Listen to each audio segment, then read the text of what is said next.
My name's Stian Westlake. I'm Chief Executive of the Royal Statistical Society, and I'm really glad to welcome you all here today virtually to our event on data skills for a data-driven economy and data-rich lives.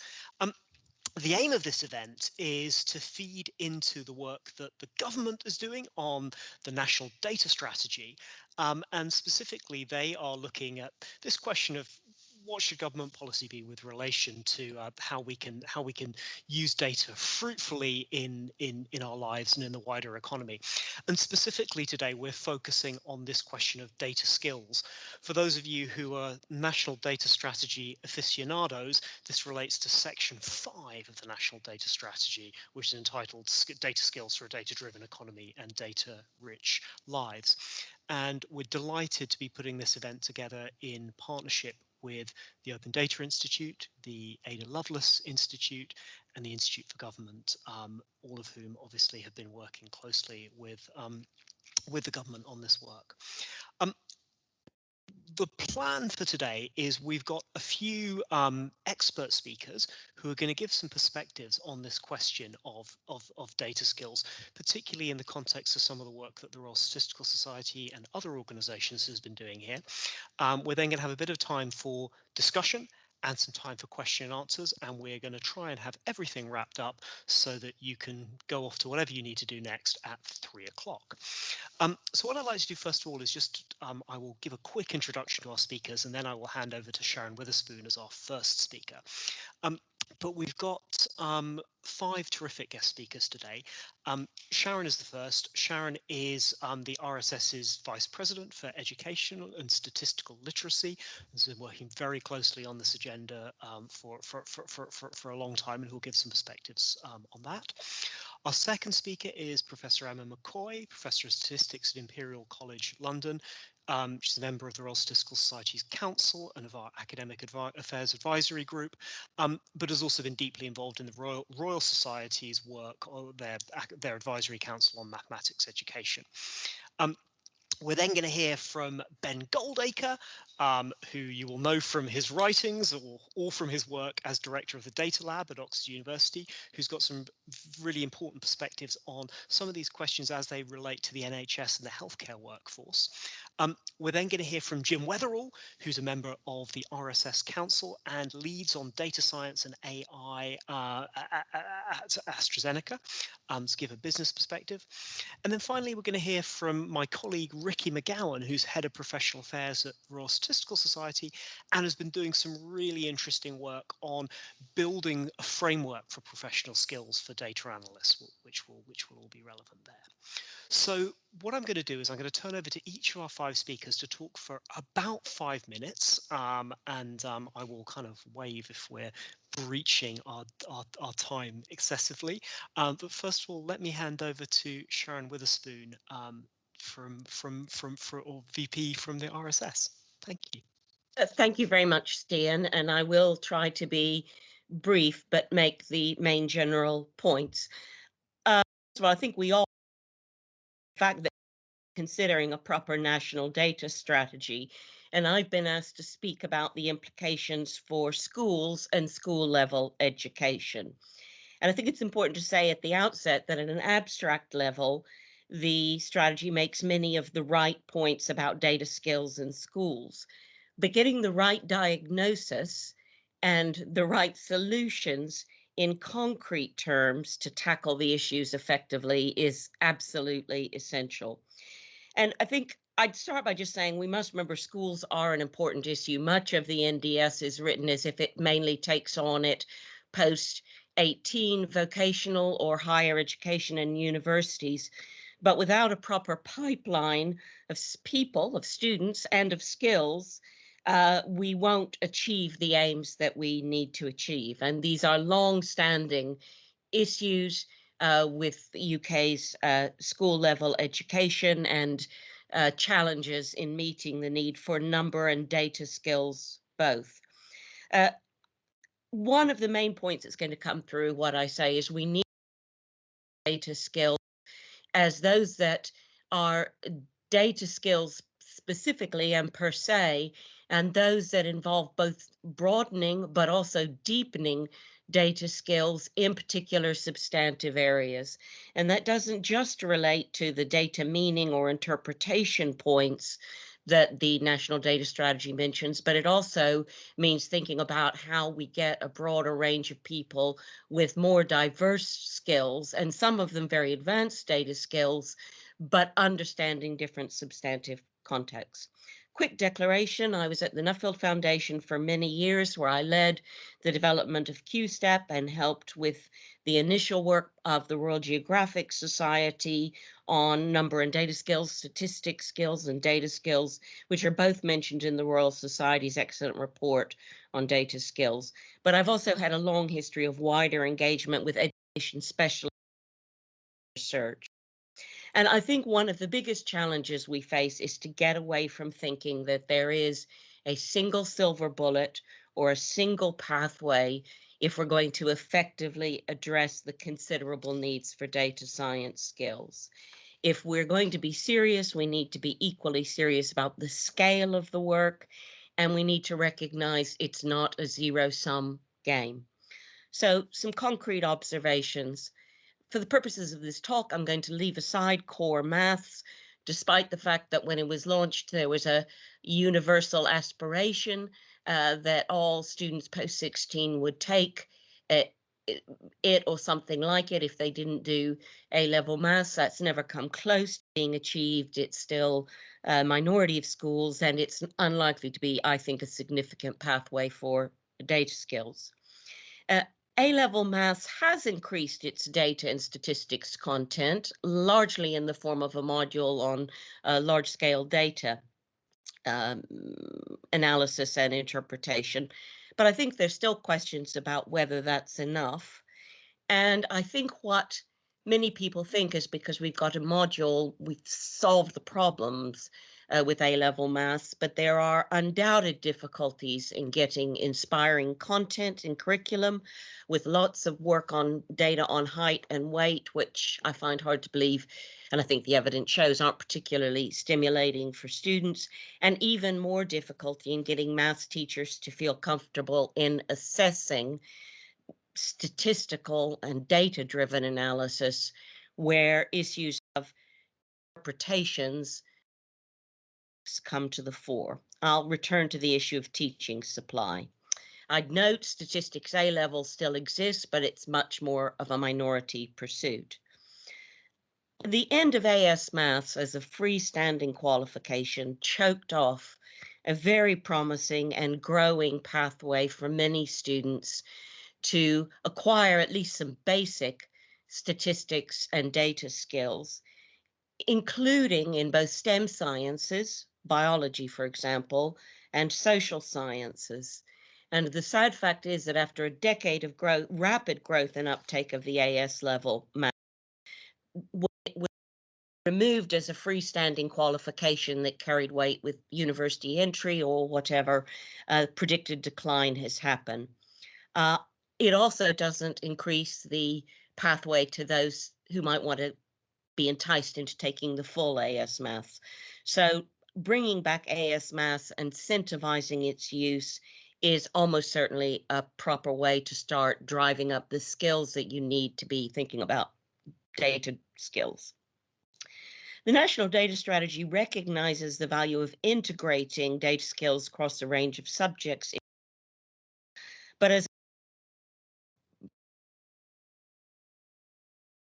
see, many students in schools who get interested in data skills because it helps them solve interesting questions are more likely to be enticed to getting advanced as well as basic skills. And I should point out this is an issue not just for the social sciences, but for many STEM sciences. Biology and chemistry acknowledge it, as well as subjects that straddle social sciences and STEM sciences like psychology. So addressing this properly would require some serious investment. The excellent work done by the Royal Geographic Society was funded by Nuffield.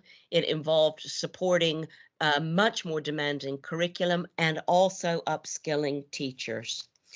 New qualifications are also likely to be helpful. The RSS has supported the International Data Science in Schools projects, which does two things that I think are crucial. First, it sets out a much more detailed curriculum of what a data science school qualification would mean.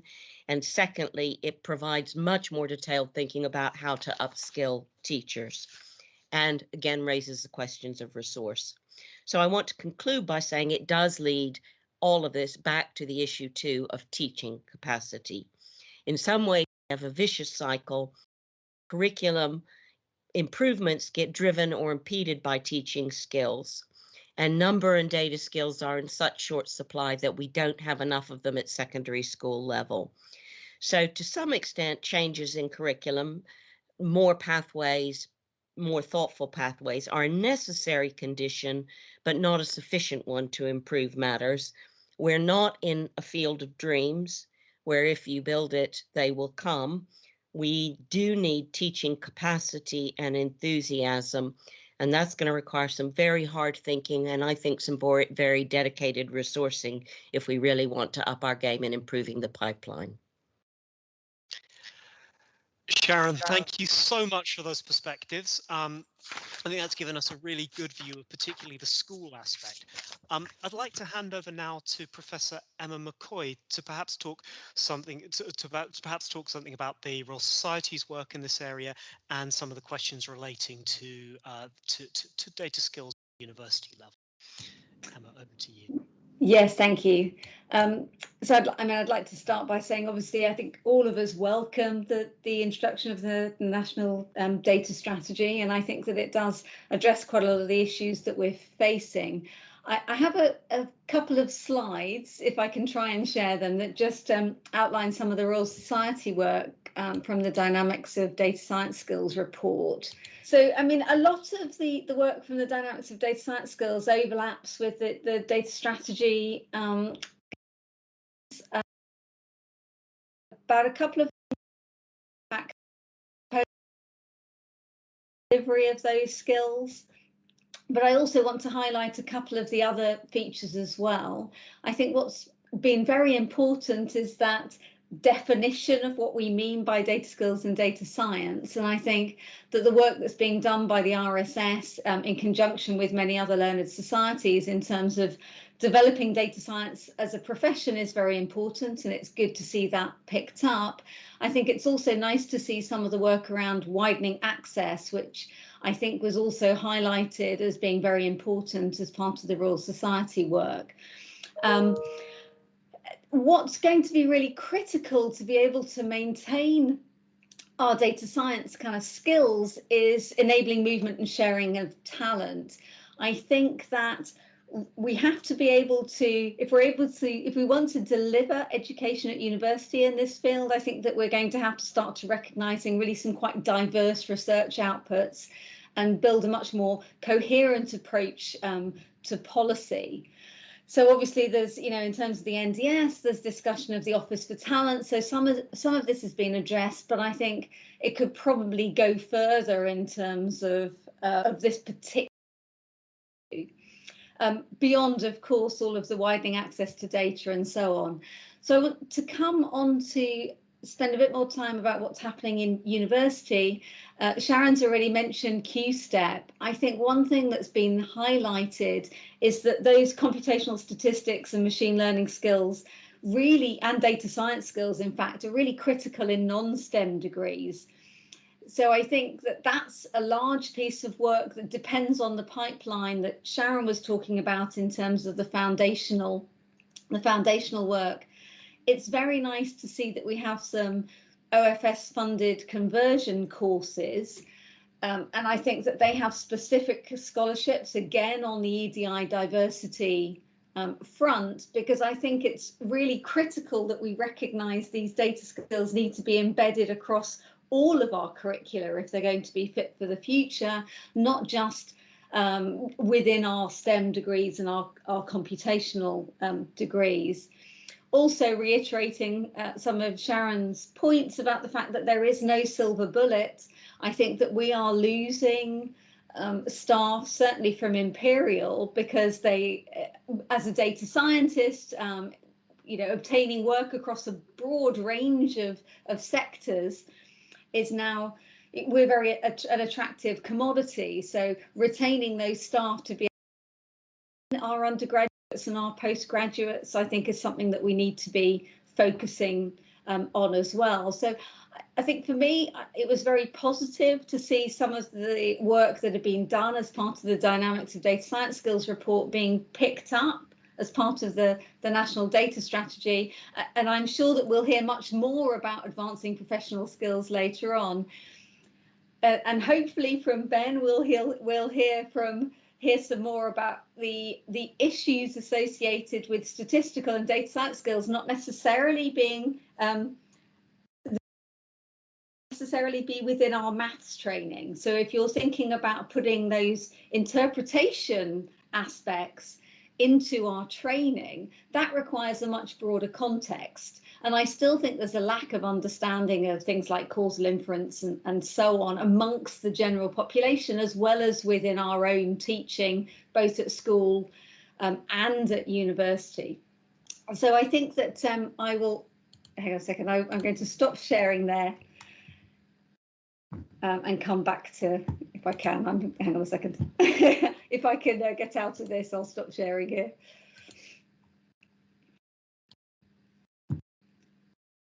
Okay, yeah, I mean, I shall finish there just to say that I think that we have some challenges ahead with embedding the training, not least because of the supply of teachers and university staff to actually implement the training that's going to be required to plug this gap, this skills gap that we need to fill. Okay, thank you.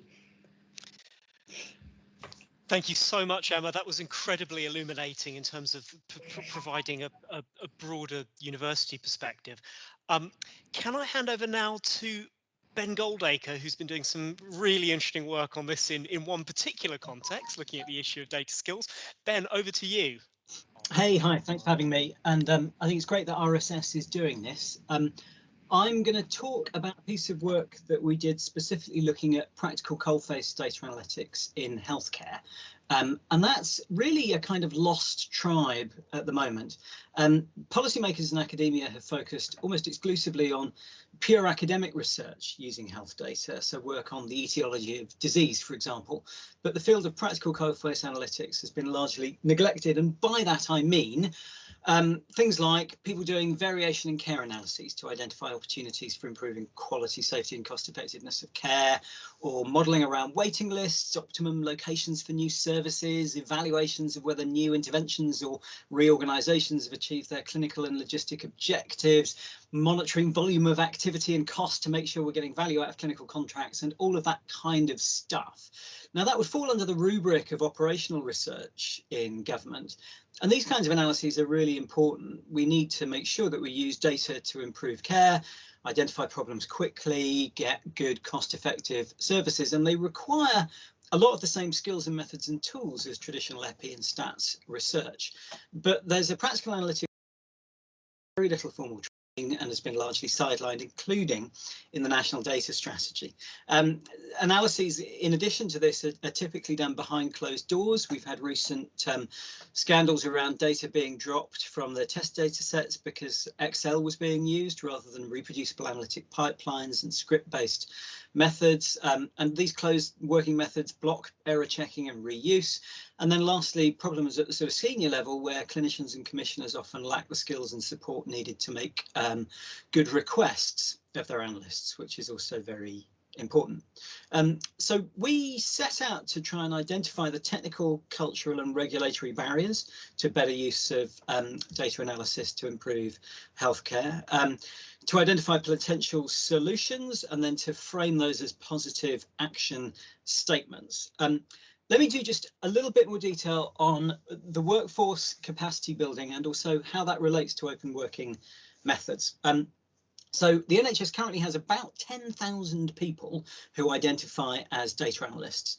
Most of those are in very junior roles focused on data management, but all of them are in roles which are advertised and formally classified as admin/clerical rather than scientific/clinical under the Agenda for Change pay bands. Now that's, first of all, to my mind, not necessarily offensive, but it's a misclassification. And from that follow a lot of quite important practical things. For example, there are no clear job descriptions. Analysts get very little guidance on the skills they need in order to progress up the hierarchy. Pay bands are set with reference to essentially nurse type job roles, and seniority is framed as how many other people do you manage rather than your market value or your own personal skill set. So to fix that, our view is we need to recognise that if you're going to retain and train great analysts, they need to be have access to training and also be inspired, see opportunities for progression. So that means, first up, learning from other government analyst professions. In a room like this, there'll be people who know the shortcomings of these organisations, but actually I think they're a good template. For example, Government Economic Service, Government Statistical Service, Government Operational Research Service and Government Social Research Service, which each have a head of profession, clear career paths and progression opportunities supported by genuine continuing professional development opportunities. They have codes of conduct, they hold their staff to high standards, set out clear best practice guidelines, they offer accreditation, and they also offer a kind of parallel route, not to line management, but also almost ideological line management of helping to frame people's careers outside of the specific civil service post that they're in at one moment in time. So that would require a government health analytics service, for example. It would mean reclassifying people so that they are scientific/clinical, not admin/clerical. It would need all of the boring stuff, but necessary stuff like a national competency framework and an accompanying pay scale with accompanying job descriptions and the skills required from junior analysts all the way up to a head of profession role. And I think that's really important. I'm very aware that as somebody who's a doctor, and I stick my hand in with policy stuff and I can write a line of Stata and more slowly a line of Python or R. When government wants senior doctors, they access doctors. When they want senior economists, they access economists. Senior lawyers, they access lawyers. When government wants senior data scientists in healthcare or senior clinical informatics people, they all too often access senior generalist managers who have, for some but not all of their career, managed other people who work as data scientists. And I think what we need to do is also look at leadership training for people who have traditional stats and epi skills, so that they're able to cope or enjoy the kind of greasy pole and committee-oriented work that that those senior roles take on. Training obviously requires clear processes all the way from school leaver up to higher level. That I think needs coordinated effort from national arm's length bodies and so on, but I think that's probably too much detail for this crowd. I do want to talk briefly, if I have time, about the relationship between this and also breaking open the closed ways of working. So at the moment, it's very common to find that analytic work is done in silos behind closed doors by national and local and regional NHS organisations, as well as private sector organisations. And the results of those analyses are often withheld from outsiders, but crucially, the methods used to process and analyse data are not shared. So people outside the direct analytic team are blocked from critically reviewing the methods. They're blocked from being able to spot errors and fix them. Nobody can learn from the work or replicate it, and nobody can reuse it, for example, on their own local data. But more importantly than that, the system is deprived of a commons of knowledge that would help to train and inspire new staff. More than that, if you look at the operational research space in healthcare, there is no textbook. There is almost no course other than repurposed traditional epi and stats courses. There's barely a blog, there's barely a conference. There simply is no commons of knowledge. And that is an extraordinary pass for us to have arrived at. So open working methods, reproducible analytic pipelines, as they've been framed by ONS more recently in some of their outstanding data science campus training materials, I think are really important, firstly, because modern open working methods drive up the quality of work and the reproducibility, and also make work more efficient because people can reuse elements of code and the methods that other people have already created. But I think also sharing all of your working as a matter of routine as you go is also a really powerful way of building capacity. When people come and join our team, and they do come to us with absolutely no background in computational data science from policy roles in NHS England, they do a generic Python data science course, but they also sit down with Jupyter notebooks from our team doing exactly the jobs that they will be doing in the future. And these worked examples, I think, are a really powerful way of onboarding people.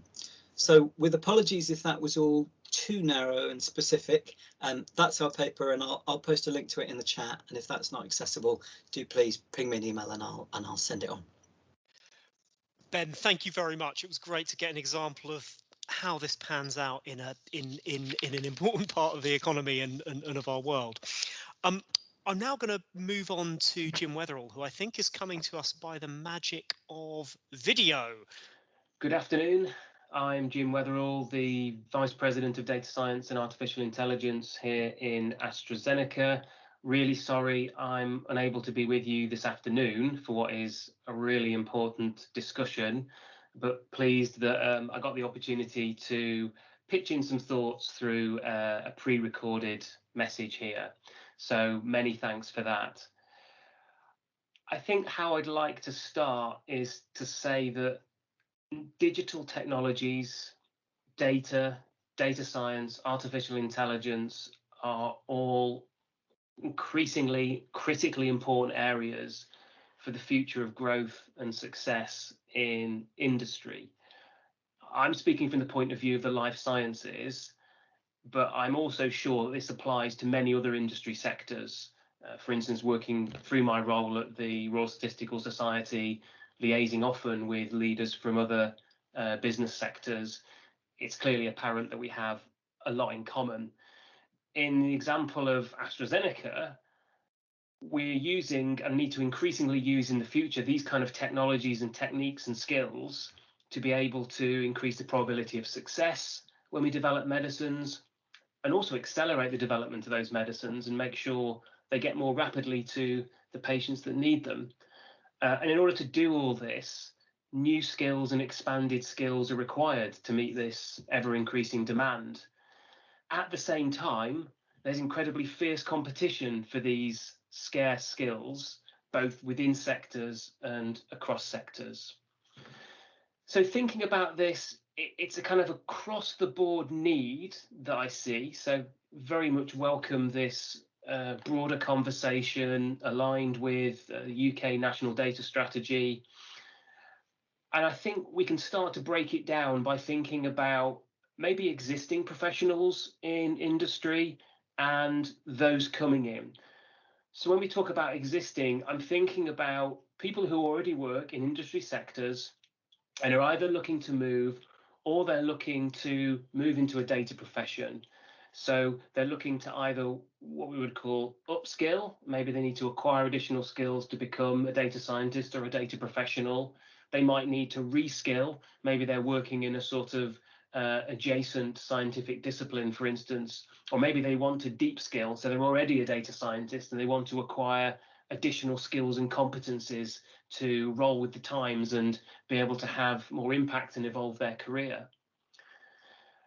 If we then think about individuals newly coming into industry, so for instance, individuals in early career who might be emerging from or postgraduate or courses, I think what's been great to see there over the last few years is the increasing number of these courses arise at UK universities.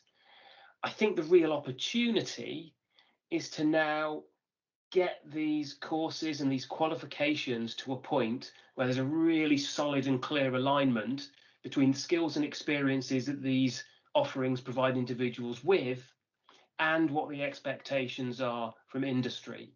So I think from my point of view, an organisation like the Royal Statistical Society is in an excellent position to leverage its strengths in areas like professional standards, accreditation and certification of qualifications, and rubber stamping of organisations in terms of accreditation and standards, and also to act as that neutral broker between industry, small and medium enterprises, academia, public sector, government, other organisations to be able to create that alignment. That's the alignment I think we need to find, so that we're creating the very best opportunities for the individuals coming through the system, and also optimally meeting the needs and solving key challenges within different industry sectors.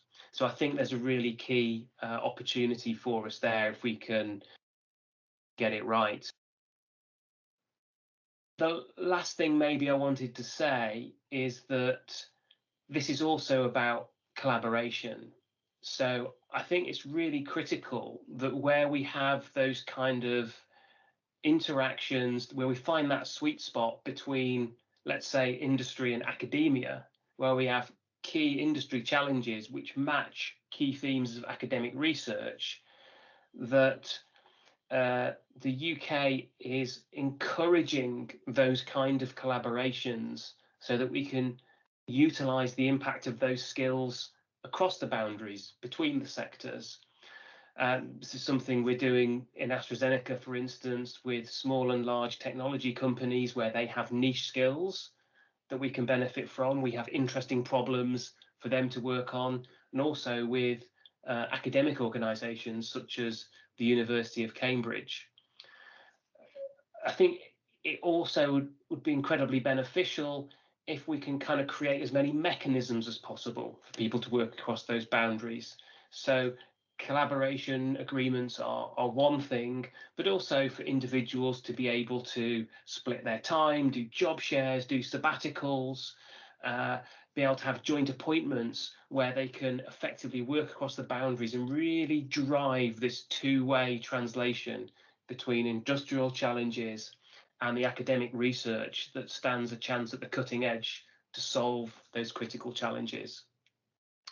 So again, I think a really exciting time for data science, and the spectrum of skills that's associated with it, and a key opportunity here now with the UK National Data Strategy, and I think the Royal Statistical Society in their role of being able to bring together a variety of different organisations and sectors, possibly to be able to drive this forward and create an alignment, and both give us an uptick in those skills, but also align them in an optimal way to the challenges that we have in industry.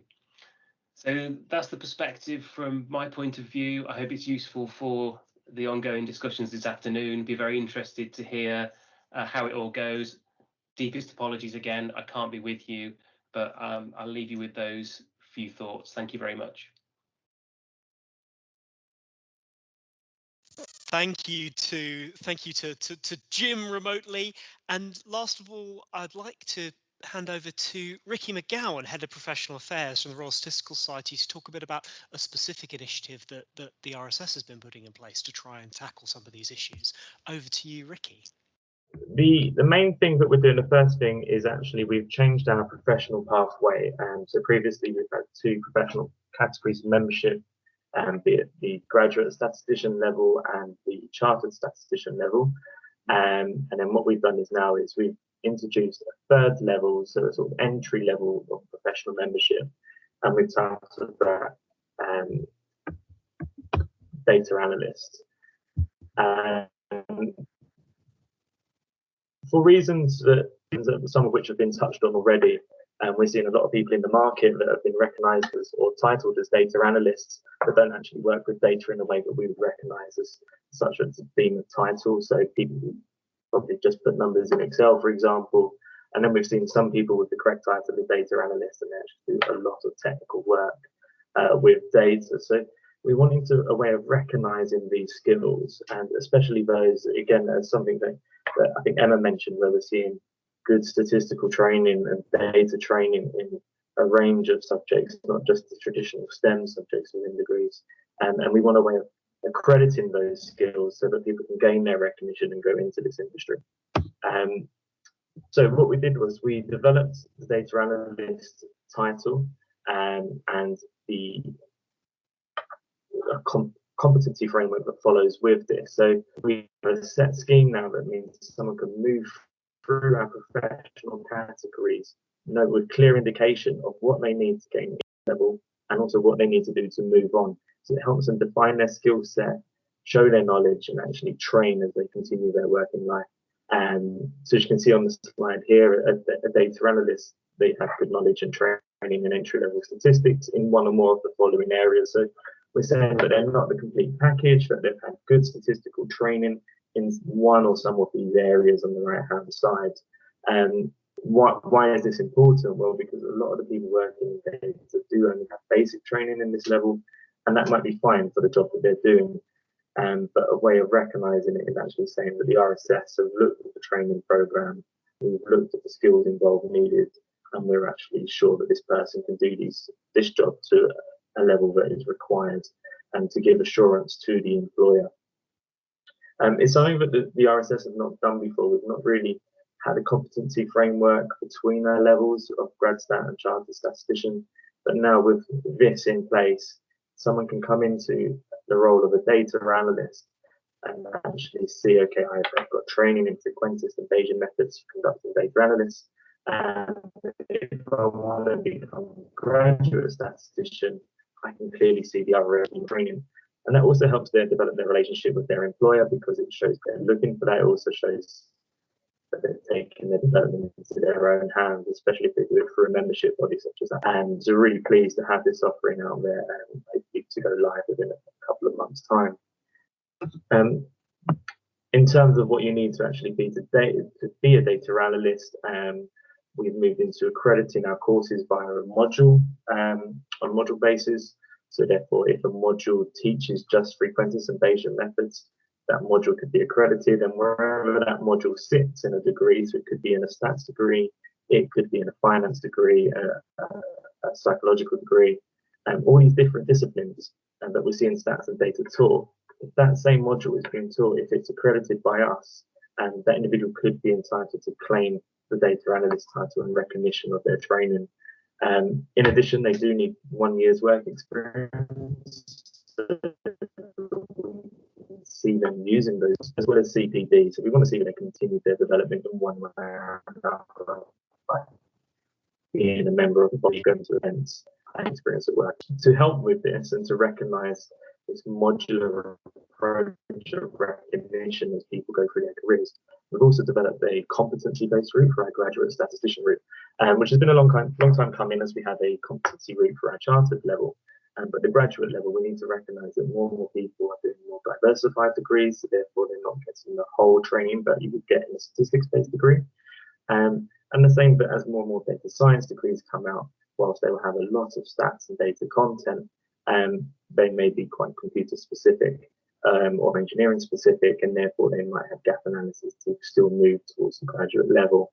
And again, with this modular approach, they can clearly see and evidence to them, their employer, as to where they need to develop their skills. So that's some of the reasons why we've made the changes, and also what you need to be a data analyst.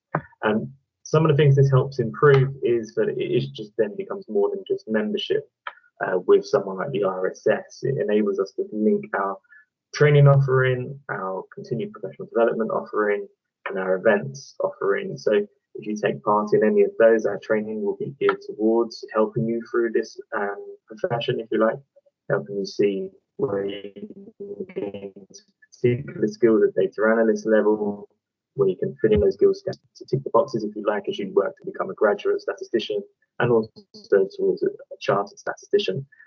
Volunteering opportunities within the RSS can now be linked to help you gain that CPD, that experience, again, to help you move throughout. And also, we've finally linked it with our corporate membership and our professional development and career planning side as well. So we can actually help corporates, like some of our NHS corporate areas, we can actually help them when they're data workers and go to them and say, okay, where are your staff at? Can we help them develop? Can we help them train?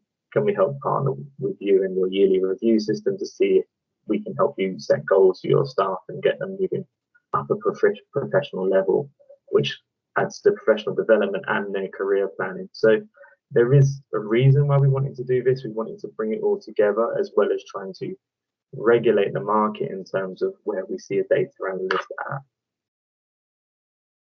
Some of the other things that we're doing to help data skills, again, is specifically referenced within 5.11 of the National Data Strategy, is that following on from the recommendation of the Dynamics of Data Skills report from the Royal Society, the RSS has been working together with the British Computer Society, the OR Society, Royal Academy of Engineers, and the IMA to help shape the profession of data science within the UK.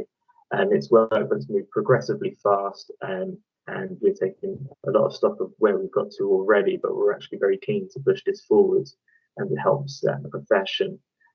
At present, we're in phase 2 of the project, which means we're now concentrating on one arm is setting the academic standards with input from volunteers from both the industry and academia. And the other arm is looking at practitioner professionalism, so professionalism within the workplace and how that is monitored. So where does the buck stop in terms of working with data, and how we can help set a set of policy or standards that reflect how data should be managed correctly, ethically in the workplace, and who has the responsibility at what stage, and also where the professionals can gain help from and where they can turn to for advice is very important. We are also working with the civil service to hopefully gain physical and financial help, and also financial help as we look to build our implementation program. As we work to look at live case studies, and we're hoping to get a few live case studies. We've put in a few requests to actually help with this, so that we can actually see these standards in practice and use them, and to see how acceptable it is as we develop them. Do we need to make changes and so forth? So again, reflecting on some of the comments that have been said today already, especially those that are around, these skills are quite wide and vast, so it's important that there isn't a silver bullet, that we recognise how vast and wide they are, and that we come into it with a group approach, so that if someone's skills are more computerized or more in computing, they may look towards the BCS as they edge towards the standards that we help to develop. But if they're more stats heavy, then they might come to the RSS. But the importance is the base of this profession, the base of the skills that we help develop, and the standards are the same and consistent with each other. So they're two of the main things that the RSS are working to develop data skills as we progress forward. I think I'll probably leave it there. Great, thank you so much, Ricky.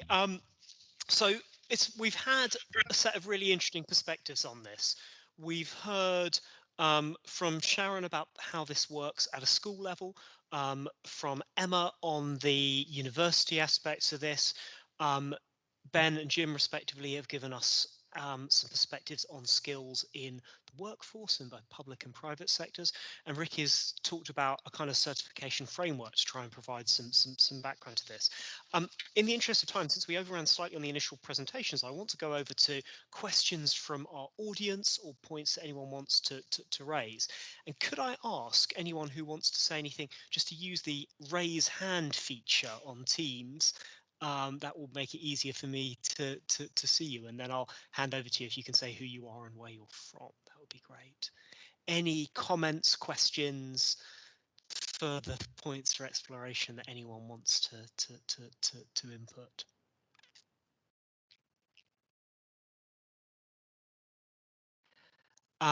Sandy, did you want to come in with something there? Hi, yes. Thanks for all these presentations. It's not surprising that we probably agree with most of what's being said, and I hope you agree that quite a few of the elements or challenges set out in the discussions are reflected in the draft chapter and the consultation, which I hope you'll all comment on.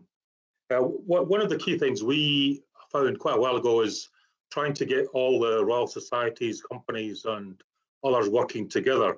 So we, through the Analytic Britain report by NEFTA University UK, we set up the Data Skills Task Force. This is to trying to get everyone who have these discussions and come up with particular recommendations or consensus on key issues.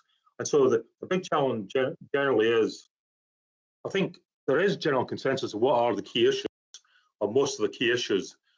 The big challenge, even bigger challenge, is coming up with specific recommendations that can be implemented and resourced. I think that's always been a big challenge. And one thing the data strategy gives us the opportunity to bring forward some of those recommendations and potentially fund them as well. So I think that is the big challenge. And so we're certainly trying to see what people think about the recommendations. Do they support them?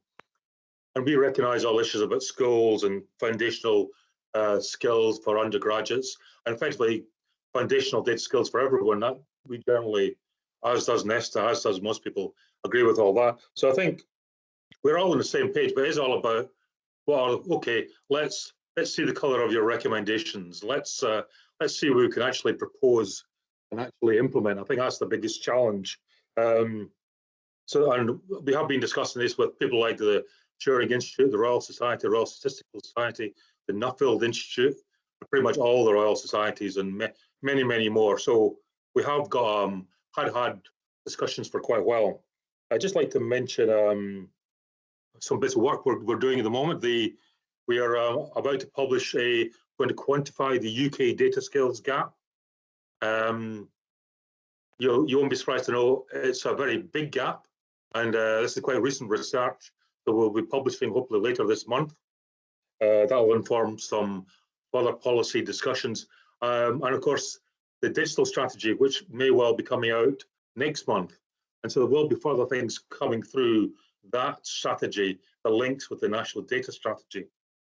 So, just to flag those things coming up. So, but the bottom line is we are all pretty much in agreement with the challenges. It's just finding and taking forward recommendations that deliver and address the challenges. Excellent. Thank you very much for that, Sandy. I see we've got a comment question from Richard Pinch as well. Do you want to come in there, Richard?